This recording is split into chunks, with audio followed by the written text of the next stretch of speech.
Hi hello everyone, welcome back to our channel. How are you all? ఈరోజు మన recipe వచ్చేసి రాగి సంగటి అండి. నాన్ వెజ్ ఐటమ్స్ మటన్ చికెన్తో చాలా బాగుంటుంది. లేదు అప్పటికప్పుడు ఇన్స్టెంట్గా ప్రిపేర్ చేసుకోవాలి సింపుల్గా అనుకుంటే మాత్రం మిరపచారు సైడ్ డిష్గా చాలా బాగుంటుందండి. ఈ రెండు రెసిపీస్ని ఈరోజు వీడియోలో షేర్ చేస్తున్నాను. ఈ వీడియో నచ్చితే లైక్ చేయండి, షేర్ చేయండి, లైక్ చేయండి. కొత్తగా చూస్తుంటే సబ్స్క్రైబ్ చేసుకోండి. పక్కనే ఉన్న బెల్ ఐకాన్ ప్రెస్ చేయడం మర్చిపోవద్దు.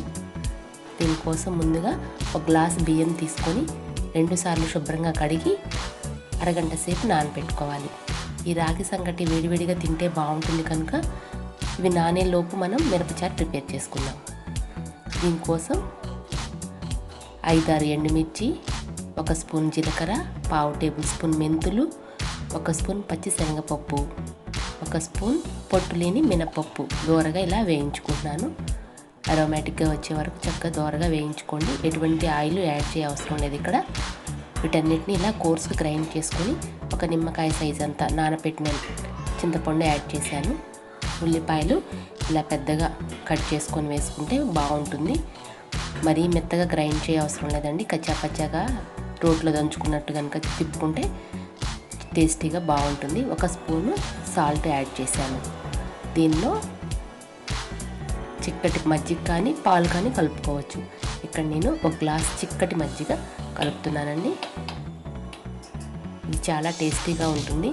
ఇలాగే మనం సర్వ్ చేసేయవచ్చు. లేదు అంటే ఇష్టం ఉంటే కనుక చక్కగా 2 స్పూన్లు ఆయిల్ వేసి 1 స్పూన్ జీలకర్ర, ఆవాలు, కరివేపాకు వీటన్నిటితోటి పోపు పెట్టేసుకోవచ్చు. చాలా టేస్టీగా ఉంటుంది. కొంచెం కొత్తిమీర, పుదీనా యాడ్ చేయండి, ఫ్లేవర్ బాగుంటుంది. ఇప్పుడు నానబెట్టుకున్న బియ్యానికి సరిపడా 8 గ్లాసుల వాటర్ని రోలింగ్ బాయిలింగ్ అయ్యే వరకు వేడి చేసుకొని నానబెట్టిన బియ్యాన్ని యాడ్ చేశాను. ఇక్కడ మనం 1 గ్లాసు బియ్యానికి 1.5 గ్లాసు రాగి పిండి తీసుకుంటున్నాం. మొత్తం 2.5 గ్లాసులకి 8 గ్లాసులు అయితే కరెక్ట్గా సరిపోతాయండి. కన్సిస్టెన్సీ సరిగా వస్తుంది. 1 స్పూను ఉప్పు యాడ్ చేసుకున్నాను. చూడండి, ఇక్కడ అన్నము మెత్తగా ఉడికిపోయింది. ఇలా మెత్తగా ఉడికిపోతున్నప్పుడు మనం పక్కన పెట్టి ఉంచుకున్న ఈ రాగి పిండిని ఎటువంటి నీళ్లు కలపనవసరం లేదండి, డైరెక్ట్గా కలుపుకోవటమే. కాకపోతే మనం ఇలా లాడీలతో చక్కగా తిప్పుకుంటూ ఉండలు లేకుండా చూసుకోవాలి. ఏమాత్రం ఉండలు లేకుండా కొంచెం హార్డ్గా తిప్పుకోవాలండి. ఈ రెసిపీ మొత్తంలో ఇదే టెక్నిక్ అన్నమాట. ఉండలు లేకుండా చక్కగా అన్నంతో ఈ రాగి పిండి కలిసిపోయేలాగున తిప్పుకుంటూ యాడ్ చేసుకోవాలి. ఒకవేళ పిండి కొంచెం మనం చేసే రెసిపీ గట్టిగా అయిపోయింది అనుకోండి, కొంచెం బాయిల్ చేసిన వాటర్ కలపండి. చాలా నీళ్ళు వద్దు, బాయిల్ చేసి వాటర్ కలపండి.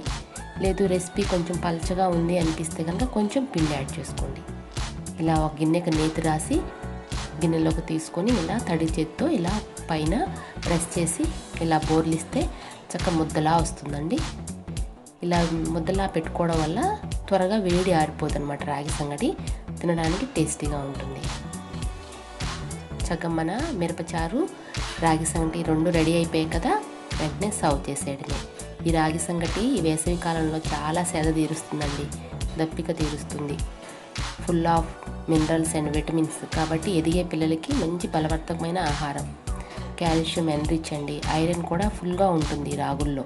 కాబట్టి మన డైట్లో యాడ్ చేసుకోవటం చాలా మంచిది. తప్పకుండా ట్రై చేయండి ఫ్రెండ్స్. ఈ వీడియో నచ్చితే లైక్ చేయండి, షేర్ చేయండి, సబ్స్క్రైబ్ చేసుకోండి.